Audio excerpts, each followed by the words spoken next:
नमस्कार। 6 जून 2024 को कोटा व्यवस्था की पुनः बहाली के मुद्दे पर बांग्लादेश में एक छात्र आंदोलन प्रारंभ हुआ, जो धीरे धीरे करके अपने स्वरूप को बदलता गया।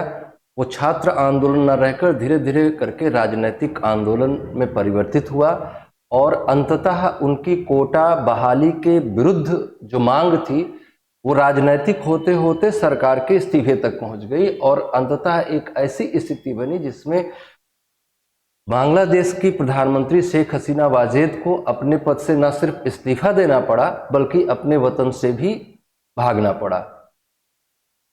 ऐसी क्या परिस्थितियां बनी जिनके कारण से इस तरह का आंदोलन चला? क्या ये केवल छात्र आंदोलन था या ये सत्ता परिवर्तन का एक षड्यंत्र था? आइए हम इस पर विस्तार से जानने का प्रयास करते हैं। मेरा नाम ज्ञान तिवारी है और आप देख रहे हैं हमारा YouTube चैनल मेंटोरियम क्लासेस।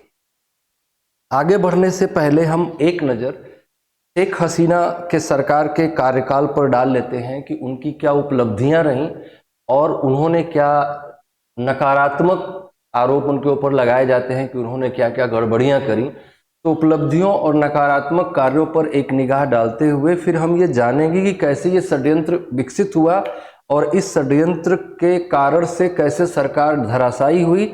और सबसे इम्पोर्टेंट पहलू होगा वो ये है कि भारत का इसमें क्या पर्सपेक्टिव है, भारत क्या देखना चाहता है, भारत के अंतर्राष्ट्रीय संबंधों पर उसका क्या प्रभाव है और बांग्लादेश में जो भी परिवर्तन हो रहे हैं फिलहाल में बांग्लादेश की राजनीति में उसको भारत को किस तरह से लेना चाहिए। क्या बांग्लादेश में होने वाला सत्ता परिवर्तन भारत के फेवर में है या भारत के अगेंस्ट है?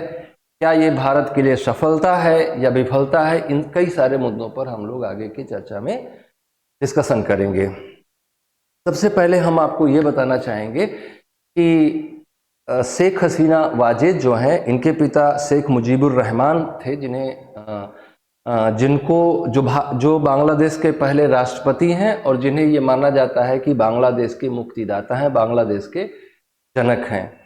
शेख हसीना वाजेद ने लंबे समय तक बांग्लादेश पर शासन किया। पहला कार्यकाल उनका 1996 से 2001 के बीच में रहा और फिर 2009 से 2024 के लंबे कार्यकाल के दौरान उन्होंने बहुत सारे साहसिक कदम उठाए, बहुत सारे अच्छे कार्यक्रम चलाए। लगभग 15 वर्षों के लंबे शासनकाल के दौरान उनकी उपलब्धियां कुछ इस तरह से रहीं कि आर्थिक विकास के क्षेत्र में उन्होंने बहुत महत्वपूर्ण काम किया और बांग्लादेश की औसत विकास दर 7% बनी रही, या उनका जो पूरा कार्यकाल रहा उस दौरान आर्थिक विकास की औसत दर 7% के आसपास रही। गरीबी उन्मूलन के क्षेत्र में बहुत महत्वपूर्ण काम किया। 1991 में जो गरीबी का प्रतिशत था वो 44.2% था, जिसको गिराकर 2020 में 18.5% किया गया और इस दौरान जनसंख्या भी बढ़ी है। तो बढ़ती हुई जनसंख्या में पॉवर्टी के परसेंटेज को गिराना किसी भी सरकार के लिए एक उपलब्धि है।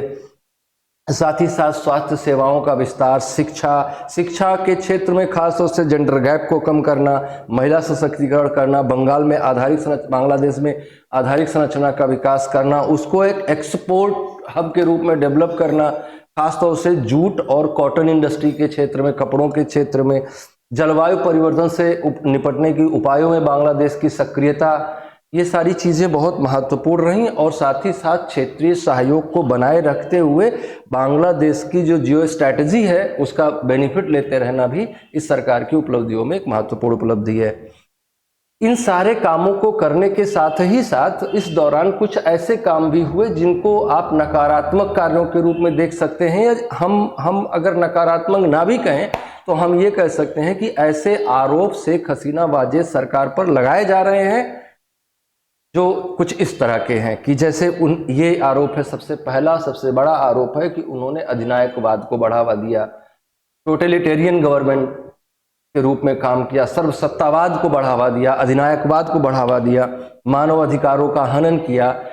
प्रदर्शन के दौरान भी बहुत सारे मानव अधिकारों का हनन हुआ, ऐसा उनके विरोधियों का कहना है। अगला आरोप यह है कि उन्होंने विपक्ष को लगभग समाप्त कर दिया, क्योंकि अभी हाल फिलहाल में जो बांग्लादेश में चुनाव संपन्न हुए उसमें वहां की सबसे प्रमुख विपक्षी पार्टी इसका जो बांग्लादेश नेशनलिस्ट पार्टी है उसने चुनाव लड़ने से मना कर दिया। उसके बावजूद भी वहां पर चुनाव हुए और ये एक तरह से लोकतांत्रिक व्यवस्था का उल्लंघन है। हालांकि और राजनीतिक दल जो दूसरे थे बीएनपी के अलावा उन्होंने चुनाव में पार्टिसिपेट किया था, तो उस आधार पर आप ये भी कह सकते हैं कि चुनाव एक आवश्यक कार्य था, उसको किया गया। प्रेस की स्वतंत्रता पर इन्होंने रोक लगाई, पूरी तरह से रोक नहीं लगाई, लेकिन जैसे हमारा मीडिया है, इंडिया का मीडिया है, वैसे ही बांग्लादेशी मीडिया था। हमारा मीडिया भी पिछले 10 सालों तक कैद में रहा, अभी भी बेचारा कैद में ही है। तो भ्रष्टाचार के आरोप हैं, रोहिंग्या शरणार्थियों के मामले में ये सरकार सही से काम नहीं कर पाई, ऐसा कहना जो पैन इस्लामिस्ट विचारधारा के लोग हैं बांग्लादेश में, जो इस्लामिक कट्टरपंथ से जुड़े हुए लोग हैं, उनका कहना है। साथ ही दूसरी समस्या ये है कि आर्थिक विकास तो हुआ, लेकिन आर्थिक विकास के साथ साथ ही आर्थिक विषमता भी बढ़ती गई और साथ ही साथ राजनीतिक ध्रुवीकरण पर भी बहुत बल दिया गया। तो ये कुछ ऐसे काम हैं जो नकारात्मक श्रेणी में रखे जा सकते हैं, कुछ ऐसे काम थे जिन्हें हमने सकारात्मक श्रेणी में रखा। अब बात करते हैं कि क्या यह एक छात्र आंदोलन था जो 6 जून 2024 को बांग्लादेश में शुरू हुआ, क्या वो एक मात्र छात्र आंदोलन था या उसमें और भी बहुत सारे पहलू हैं, या वो कोई एक षड्यंत्र था? तो जो अभी हाल फिलहाल के मीडिया रिपोर्ट्स आ रहे हैं उनको कलेक्टिवली स्टडी करने पर आपको ये निष्कर्ष पर पहुंचना आसान लगेगा कि नहीं, यह एक षड्यंत्र था और इसका मूल उद्देश्य शेख हसीना वाजेद की सरकार को सत्ता से हटाना था। इस साजिश में जो मेन प्लेयर्स थे, जो मुख्य रूप से शामिल लोग थे, उनमें थे बांग्लादेश के राष्ट्रपति मोहम्मद शहाबुद्दीन, उनमें है बांग्लादेश के प्रमुख राष्ट्रपति मोहम्मद शहाबुद्दीन, बांग्लादेश के सेना प्रमुख वकारुज्जमा, मोहम्मद यूनुस जो कि लंदन में रह रहे थे, खालिदा जिया के बेटे, पाकिस्तान क्षेत्रीय स्तर पर या किसी भी मुस्लिम कंट्री में कुछ भी हो तो पाकिस्तान, या किसी भी कंट्री में कुछ भी गलत हो रहा है तो पाकिस्तान का कुछ ना कुछ उसमें सहयोग होगा ही होगा। और दुनिया में कहीं भी क्रांति हो रही है या प्रतिक्रांति हो रही है, अमेरिका ना शामिल हो ये संभव नहीं है। साथ ही साथ रीजनल कोऑपरेशन को या रीजनल बैलेंस को अगर हम ध्यान में रखें तो बांग्लादेश के प्रति चीन का भी घुसना एक लाजमी है, क्योंकि भारत के लिए वो जो पर्ल ऑफ स्ट्रिंग बना रहा है, जो भारत को चारों ओर से घेरने की नीति में काम कर रहा है, उसमें अकेला बांग्लादेश ही बचा हुआ था। बाकी सारे देशों में चीन ने अपना प्रभाव पहले से बढ़ा रखा है। तो चाइना का भी अपना इसमें एक दृष्टिकोण था, एक आउटलुक था कि हम भी इसमें काम करें। साथ ही साथ लेबर पार्टी, ब्रिटिश सरकार भी इसमें इन्वॉल्व थी। तो ये इतने सारे प्लेयर्स थे, चाइना, पाकिस्तान, लंदन, और जो बांग्लादेश में रह रहे हैं मोहम्मद यूनुस जो कि नोबेल लॉरिएट भी हैं, और बांग्लादेश के राष्ट्रपति, बांग्लादेश के सेना प्रमुख, इन सारे लोगों ने मिलकर षड्यंत्र तैयार किया था। और ये षड्यंत्र काफी पहले हो गया था, और इसी षड्यंत्र के चलते ही जनवरी में होने वाले चुनावों में दूसरी विदेशी ताकतों के कहने पर बांग्लादेश के प्रमुख विपक्षी पार्टी ने पार्टिसिपेट नहीं किया। इनके पार्टिसिपेट ना करने से जो डिक्टेटरशिप की इमेज थी शेख हसीना वाजेद की, वो और ज़्यादा मजबूती से जनता के बीच स्वीकृत हुई कि हाँ, शेख हसीना वाजेद सही नहीं है। और लगातार सत्ता में 15 साल से बनी हुई हैं, तो धीरे धीरे करके कोई भी व्यक्ति लगातार 15 वर्षों तक सत्ता में रहेगा तो वो व्यवस्था को अपने अनुकूल बना ही ले जाएगा। इसमें इस पूरे षड्यंत्र के दौरान आप देखेंगे कि जैसे ही ब्रिटेन में लेबर पार्टी की सरकार आई, त्वरित कार्रवाई यहाँ से शुरू हो गई। और त्वरित कार्रवाई में सबसे बड़ा जो आग में घी का काम जिसने किया, या चर्बी वाले कारतूसों का काम जिसने किया, वो क्या था? बांग्लादेश के सर्वोच्च न्यायालय का एक निर्णय, जिसमें बांग्लादेश की आज़ादी के लिए लड़ाई लड़ने वाले लोगों के परिजनों को आरक्षण दिए जाने की व्यवस्था निर्मित की गई। हालांकि ये व्यवस्था पहले भी थी, 2018 में इसी सरकार ने उस कोटा व्यवस्था को समाप्त किया था, और उसी कोटा व्यवस्था के विरुद्ध अचानक से एक रिट अचानक से एक रिट फाइल होती है सर्वोच्च न्यायालय में और सर्वोच्च न्यायालय निर्णय ले लेता है कि पुरानी व्यवस्था को बहाल किया जाएगा, सरकार उस व्यवस्था को बहाल कर देती है और अचानक से छात्रों का एक संगठन खड़ा होता है और वो कहता है कि कोटा व्यवस्था गलत है। और इस दौरान जब शेख हसीना वाजेद से पूछा जाता है तो वो थोड़ा अहंकार में या थोड़ा गलत तरीके से ये बात कह देती हैं कि क्या बांग्लादेश की नौकरियां स्वतंत्रता संग्राम लड़ने वालों को नहीं तो क्या रजाकारों के बच्चों को मिलेंगी। और ये बात छात्र आंदोलन को थोड़ा और उद्वेलित कर देती है। रजाकार बेसिकली वो लोग थे जो बांग्लादेश की मुक्ति संघर्ष के दौरान पाकिस्तान की आर्मी का साथ दे रहे थे। तो ये बात छात्रों को थोड़ा ज़्यादा खराब लगी। अच्छा, इस बीच में प्रोटेस्ट इतने डीप नहीं जा पाए, हालांकि पुलिस ने शुरुआती चरण में सख्ती बरती, लेकिन इस प्रोटेस्ट को और अधिक बढ़ाने के लिए क्या किया गया, इस प्रोटेस्ट को और अधिक बढ़ाने के लिए सुप्रीम कोर्ट ने फिर से निर्णय लिया और ये कहा कि स्वतंत्रता सेनानियों का कोटा समाप्त कर दिया जाएगा, समाप्त कर दिया गया। और साथ ही साथ महिलाओं को जो कोटा दिया जा रहा था और जो शारीरिक रूप से अक्षम लोगों को कोटा दिया जा रहा था उन सबको भी, और जो पिछड़े जिलों को दिया जा रहा था उन सबको भी समाप्त कर दिया गया। अब ये क्यों किया गया?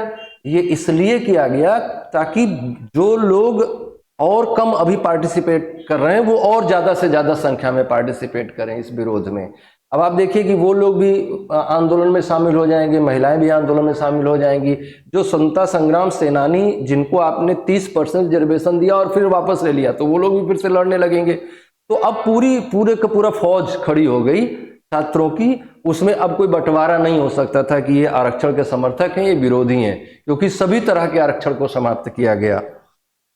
और इसका परिणाम ये हुआ कि बांग्लादेश पूरी तरह से हिंसा की चपेट में आया। और इस हिंसा की चपेट में आप गौर फरमाइए कि राष्ट्रपति आवास पर एक भी कोई नहीं गया, कोई हंगामा नहीं हुआ राष्ट्रपति आवास पर, राष्ट्रपति के परिवार को किसी तरह का कोई नुकसान नहीं हुआ। और शेख हसीना के घर पर किस तरह से हमला हुआ, उनके आवास पर किस तरह से लोग गए, उनके मतलब क्या ही कहा जाए, अंडरगारमेंट्स को किस तरह से हवा में उछाल के और नाच हो रहा है और उनके बेड पे लेट के सोया जा रहा है और उनके कुर्सी पे बैठ के फोटो खिंचवाया जा रहा है। तो किस तरह से हुआ आप ये देख सकते हैं। लेकिन इस दौरान बांग्लादेश के राष्ट्रपति के साथ कुछ नहीं हुआ, बांग्लादेश के राष्ट्रपति के विरुद्ध कोई आवाज नहीं उठी। तो इससे आप ये समझ सकते हैं कि ये व्यवस्था ये पहले से ही सब कुछ तैयार करके रखा गया था, सब प्लान्ड करके रखा गया था। और उसी प्लानिंग के तहत फिर इवन की शेख हसीना वाजेद को अपनी जनता को संबोधित करने का अवसर भी नहीं दिया गया। 5 मिनट का टेप जारी करने की उन्होंने मांग करी, वो भी उनको नहीं दिया गया। उनसे ये कहा गया कि आपके पास 45 मिनट है, या तो आप भारत छोड़ दी, या तो आप बांग्लादेश छोड़ दीजिए, या फिर आपको मार दिया जाएगा। तो वो फिर किसी भी तरह से अपनी जान बचाकर बांग्लादेश छोड़कर भारत आई। इस पूरे प्रकरण में भारत का क्या एंगल है और भारत के लिए ये असफलता है या भारत के लिए सफलता है, ये थोड़ा चर्चा होनी चाहिए इस मुद्दे पर। तो इस मुद्दे पर मुझे ये लगता है कि भारत के संदर्भ में ये विफलता है, भारत की विदेश नीति की बहुत गहरी विफलता है कि हमारे पड़ोस में सत्ता परिवर्तन हुआ और उसमें जो हमारा फेवरेट लीडर है, हमारा जो फेवरेट पार्टी है, उसको हटा दिया गया और उसकी जगह पर दूसरे लोग सत्ता में आ गए, अंतरिम सरकार पावर में आ गई। और ये अंतरिम सरकार मोहम्मद यूनुस के नेतृत्व में काम कर रही है और अभी फिलहाल तो वही सत्ता संभाले हुए है। अब इसमें 2-3 बातें हमें कहनी है। पहली बात तो ये कहनी है कि हमारी फॉरेन पॉलिसी में व्यक्तिवाद बहुत ज़्यादा है।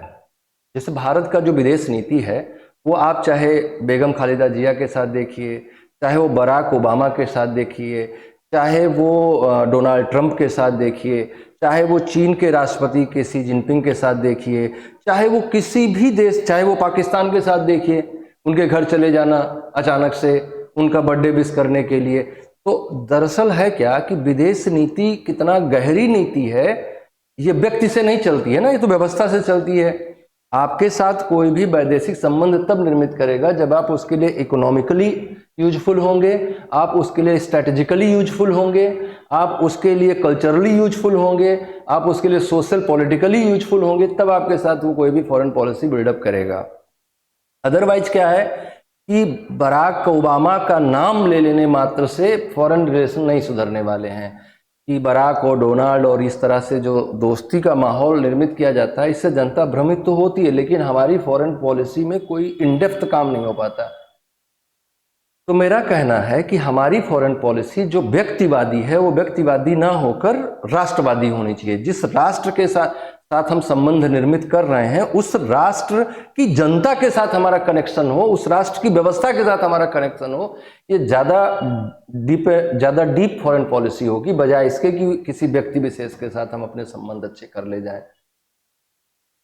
जैसे अभी तक हमारी सरकार ने कोई प्रतिक्रिया नहीं दी है कि जो नई सरकार बनी है उसका हम वेलकम करते हैं, या जो नई सरकार बनी है उसको हम कंडेम करते हैं, या जो नई सरकार, हम जानते हैं wait and watch foreign policy का एक हिस्सा होता है, लेकिन हम कहाँ हैं? हमें ये हम केवल बांग्लादेश के केस में नहीं, आप म्यांमार के केस में देखिए, हम कुछ नहीं, कोई स्टेटमेंट नहीं है हमारा। तो हमें थोड़ा एक्टिव पॉलिटिक्स में जाना चाहिए होगा, हमें एक्टिवली पार्टिसिपेट करना होगा फॉरेन पॉलिसी के केस में। हमें जो है व्यक्तिवादी होने के बजाय हमें संस्थावादी होना है, संस्थात्मक तरीके से अपने फॉरेन रिलेशन को बिल्डअप करना है। बेगम खालिदा जिया के साथ व्यक्तिगत रूप से संबंध बहुत अच्छे थे, लेकिन हमें संस्थागत रूप से काम करना है, क्योंकि हम जानते हैं कि हमारे देश जैसा विपक्ष पूरे हमारे पड़ोस में नहीं है। जैसे हमारे देश में विपक्ष चाहे जितना भी खराब हो, लेकिन एक चाहे वो कांग्रेस की सरकार रही हो तो भाजपा विपक्ष में थी, अभी भाजपा की सरकार है तो कांग्रेस विपक्ष में है, चाहे जैसी भी स्थिति रही हो, लेकिन अंतर्राष्ट्रीय मुद्दों पर हमेशा विपक्ष सरकार के साथ खड़ा रहा है। लेकिन हमारे आसपास जो देश हैं वो इस तरह से इतना डीप रूटेड डेमोक्रेसी नहीं है उनके यहाँ, इतना मेच्योर पॉपुलेशन नहीं है उनके यहाँ, इतना मेच्योर डेमोक्रेसी नहीं है उनके यहाँ, इतना रिसोर्सेज नहीं है उनके यहाँ, जिसके कारण से विपक्षी राजनीतिक दल अंतर्राष्ट्रीय संगठनों के साथ संबंध बनाकर और गड़बड़ कर देते हैं।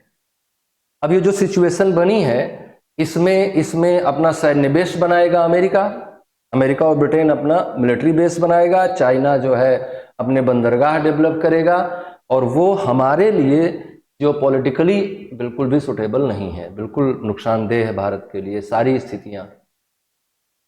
तो ये है। लेकिन अगर हम बात करें कि नहीं भारत के समक्ष फिलहाल क्या चिंता खड़ी हो गई है इनके पावर में आ जाने से या इस तरह के सत्ता परिवर्तन से, तो सबसे पहला तो हमें बॉर्डर सिक्योरिटी थ्रेट है, हमारी सीमाएं सुरक्षित नहीं है, और अगर इस तरह की एक्टिविटीज हैं जैसे वहां पर इस्लामिक कट्टरपंथ बढ़ रहा है, वो भी हमारे लिए चिंताजनक है। और उस इस्लामिक कट्टरपंथ को आईएसआई साथ दे रहा है, मतलब कि पाकिस्तान की खुफिया एजेंसी साथ दे रही है, इस्लामिक कट्टरपंथ को बढ़ाने में ब्रिटेन भी साथ दे रहा है, तो वो हमारे लिए ठीक नहीं है।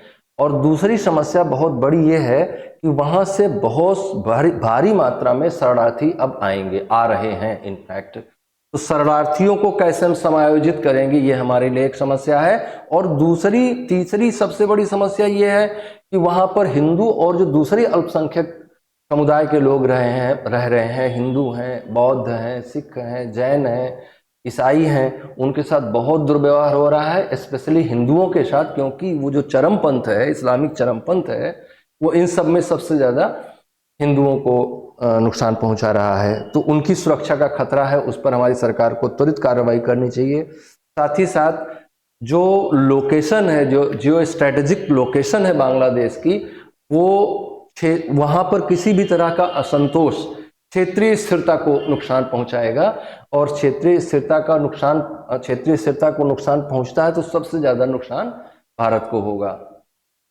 चीन को कतई वहाँ सफल नहीं होना चाहिए, नहीं तो आप देखिए फिर तो वो साइकिल पूरा हो जाएगा ना। आप जो है बांग्लादेश से आप निकलेंगे तो म्यांमार से निकलेंगे तो भूटान से निकलेंगे तो नेपाल, चाइना उधर है ही, और फिर उधर पाकिस्तान, और नीचे जो है अरब सागर, पूरी तरह से चाइना जो आपके चारों ओर एक रिंग बना ले रहा है। और ये हमारे लिए बहुत चिंता का विषय है, हमारे सुरक्षा के लिए बहुत चिंता का विषय है, क्योंकि चाइना बहुत विस्तारवादी राष्ट्र है। तो ये हमें हमारे कंसर्न है। ये हमारी फॉरेन पॉलिसी को इस पर जल्दी से जल्दी, हमारा जो विदेश मंत्रालय है उसको जल्दी से जल्दी कुछ न कुछ कदम उठाना चाहिए।